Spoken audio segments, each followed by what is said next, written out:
যারা নতুন এনআইডি কার্ডের জন্য আবেদন করেছেন এবং আপনার এনআইডি কার্ডটি এখনো হাতে পাননি, তারা কিভাবে আপনার ভোটার আইডি কার্ডের নাম্বার অথবা ফর্ম নাম্বার দিয়ে কিভাবে আপনার এনআইডি কার্ডটি অনলাইন থেকে খুব সহজেই ডাউনলোড করে নেবেন আপনার মোবাইল দিয়ে, তো সেই প্রসেসটি এই ভিডিওতে দেখিয়ে দিব। ভোটার স্লিপের ফর্ম নাম্বার এবং কিভাবে আইডি নাম্বার দিয়ে এনআইডি কার্ড অনলাইন থেকে বের করবেন চলুন দেখিয়ে দিচ্ছি। তো তার জন্য ফার্স্ট হলো আপনাকে যে কাজটি করতে হবে, আপনার ফোনের প্লে স্টোরে চলে যাবেন। তো প্লে স্টোরে যাওয়ার পর এখান থেকে আপনার একটি অ্যাপ্লিকেশন ডাউনলোড করতে হবে। তো অ্যাপ্লিকেশনটির নাম হলো এনআইডি ওয়ালেট। তো এখানে আপনি সার্চ করে দিবেন এনআইডি ওয়ালেট, তারপর এখান থেকে আপনার এনআইডি ওয়ালেট অ্যাপ্লিকেশনটি চলে আসবে। তো এখান থেকে সিম্পলি আপনি অ্যাপ্লিকেশনটি ইনস্টল করে নেবেন।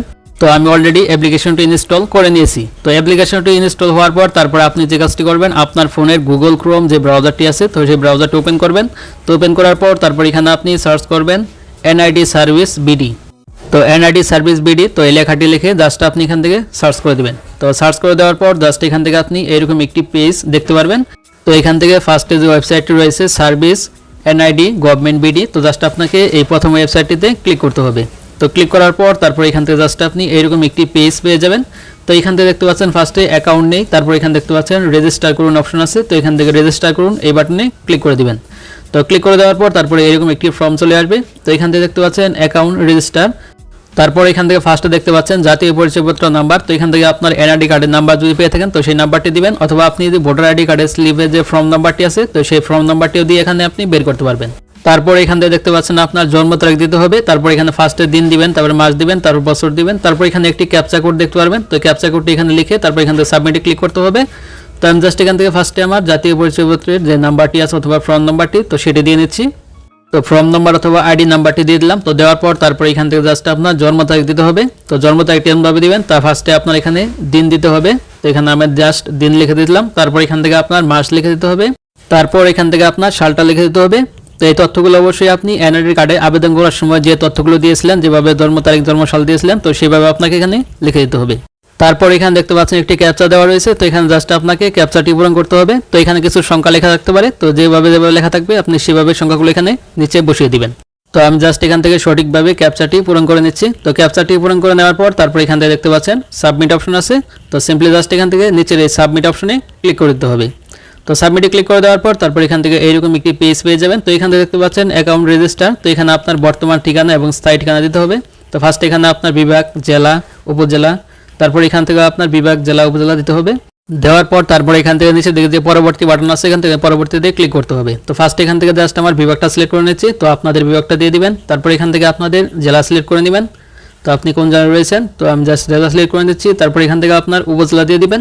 তো এখান থেকে জাস্ট আমার উপজেলাটা দিয়ে নিচ্ছি। তো দেওয়ার পর তারপর এখান থেকে স্থায়ী ঠিকানা, তো এখান থেকে আপনার স্থায়ী ঠিকানা যেভাবে আছে তো সেভাবে দিতে হবে। আমি জাস্ট ফার্স্ট এখানে জাস্ট আমার বিভাগ দিয়ে দিচ্ছি, তারপর এখানে জেলা, তারপর উপজেলা সিলেক্ট করে তারপর এখান থেকে আমি জাস্ট পরবর্তী বাটনে ক্লিক করে দিব। তো পরবর্তী বাটনে ক্লিক করার পর তারপর এখান থেকে আপনি এরকম একটি পেজ পেয়ে যাবেন। তো এখান থেকে দেখতে পাচ্ছেন যোগাযোগের তথ্য। তো এখানে আপনার একটি মোবাইল নাম্বার দেখাবে। তো এখানে আপনি যে মোবাইল নাম্বার দিয়ে আপনার ভোটার আইডি কার্ডের জন্য আবেদন করেছেন তো সেই মোবাইল নাম্বারটি এখানে শো করবে। তারপর এখানে দেখতে পাচ্ছেন ওটিপি বাটন, তো এই বাটনে ক্লিক করতে হবে। আর আপনি যদি নাম্বারটি পরিবর্তন করতে চান তাহলে যোগাযোগ তথ্য পরিবর্তন করুন, এই বাটনে ক্লিক করে আপনার নাম্বারটি পরিবর্তন করে নিতে পারবেন। তো আমি জাস্ট এই নাম্বারই কোডটি নিব, তার জন্য এখান থেকে ওটিপি বাটন এখানে ক্লিক করতে হবে। তো ক্লিক করে দেওয়ার পর এখানে আপনার নাম্বারে একটি কোড যাবে, তো কোডটি আপনাকে এখানে দিতে হবে। তো আমার দেখতে পাচ্ছেন অলরেডি মেসেজের মাধ্যমে কোডটি চলে আসছে। তো আমি জাস্ট কোডটি দেখে এখানে সঠিকভাবে বসিয়ে দিচ্ছি। তো কোডটি আপনারা সঠিকভাবে বসিয়ে দিবেন। তো কোডটি বসানোর পর তারপর এখান থেকে যে পরবর্তী বাটন আছে তো এখান থেকে পরবর্তীতে ক্লিক করে দিবেন। তো ক্লিক করে দেওয়ার পর তারপর ফাইনালি এরকম একটি পেজ দেখতে পারবেন। অর্থাৎ এখান থেকে আপনাকে মূলত আপনার এনআইডি কার্ডটি ডাউনলোড করতে হবে। তো ডাউনলোড করার জন্য এখান থেকে স্ক্রল ডাউন করে নিচের দিকে আসবেন। তো নিচের দিকে আসার পর এখানে দেখতে পাচ্ছেন ট্যাপ টু ওপেন ওয়ালেট। তো এখান থেকে আপনাকে tap to open NID wallet, তো জাস্ট এই বাটনে ক্লিক করতে হবে। তো এখানে চাপ দিয়ে ধরবেন, ধরার পর এখান থেকে আপনি যে অ্যাপ্লিকেশনটি ডাউনলোড করেছিলেন তো সেই অ্যাপ্লিকেশন নিয়ে যাবে। তারপর এখান থেকে দেখতে পাচ্ছেন আপনার ইংলিশ এবং বাংলা রয়েছে। তো এখান থেকে আপনি বাংলা সিলেক্ট করে দিবেন। তারপর এখান থেকে এগ্রি এন্ড কন্টিনিউ এই বাটনে ক্লিক করবেন। তো ক্লিক করার পর তারপর এখান থেকে দেখতে পাচ্ছেন এটা আর দেখতে চাইন, এখান থেকে আপনি টিক মার্ক দিয়ে দিবেন। দেওয়ার পর এখান থেকে ফেস স্ক্যান করুন, তো জাস্ট এই বাটনে ক্লিক করতে হবে। তো ক্লিক করার পর তারপর এখান থেকে আপনি এরকম পেজ পেয়ে যাবেন। তারপর এখানে দেখতে পাচ্ছেন ক্যামেরা চালু করুন। তো এখান থেকে আপনার ফেসটাকে স্ক্যান করতে হবে। তো স্ক্যান করার জন্য ফার্স্ট এখানে আপনার ফেসের সামনে ছবি দিতে হবে, তারপর এখান থেকে আপনাকে ডানে তাকাতে হবে, বামে তাকাতে হবে, তারপর এখান থেকে আপনার চোখের কয়েকবার পলক ফেলবেন, তাহলে এখান থেকে আপনার স্ক্যানটি সঠিকভাবে নিয়ে নেবে। তো আমি জাস্ট এখান থেকে স্ক্যানটি করে নিচ্ছি। তারপর এখান থেকে অ্যালাউ ইউজিং দ্য অ্যাপ, তো এখানে ক্লিক করে দিচ্ছি। তো ক্লিক করে দেওয়ার পর এখান থেকে ফেসটা আমি সামনে ধরলাম, তারপরে বামে তাকালাম, ডানে তাকালাম, তারপর এখান থেকে চোখ টিপ টিপ করলাম, দেখতে পাচ্ছেন এখানে আমার ফেস স্ক্যানটি নিয়ে নিল। তো এইভাবে আপনারা ভেরিফিকেশন করবেন, তারপর এখান থেকে ঠিক আছে ক্লিক করবেন। তো ক্লিক করার পর এখানে দেখতে পাচ্ছেন সেট পাসওয়ার্ড, তারপর এখান থেকে আপনার নাম দেখাবে, তারপর এখান থেকে নিচে দিকে যাবেন। তো নিচে দিকে আসার পর এখান থেকে এরিয়া যান অথবা সেট পাসওয়ার্ড, তো এখানে ক্লিক করবেন। তো আমি জাস্ট এখান থেকে এরিয়া যান এই বাটনে ক্লিক করে দিচ্ছি। তো ক্লিক করে দেওয়ার পর এখান থেকে আপনার সমস্ত ইনফরমেশন দেখাবে, তারপর এখান থেকে স্ক্রল ডাউন করে নিচের দিকে আসবেন। তো নিচের দিকে আসার পর এখানে দেখতে পাচ্ছেন জাতীয় পরিচয়পত্র ডাউনলোড করুন, তো জাস্ট এই বাটনে আপনাকে ক্লিক করতে হবে।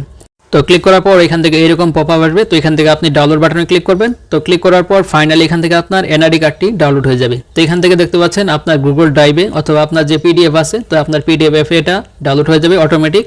তারপর আপনি এনআইডি কার্ডটি যে কোনো কম্পিউটার থেকে আপনি প্রিন্ট করে নিতে পারবেন এবং আপনি এটি ব্যবহার করতে পারবেন।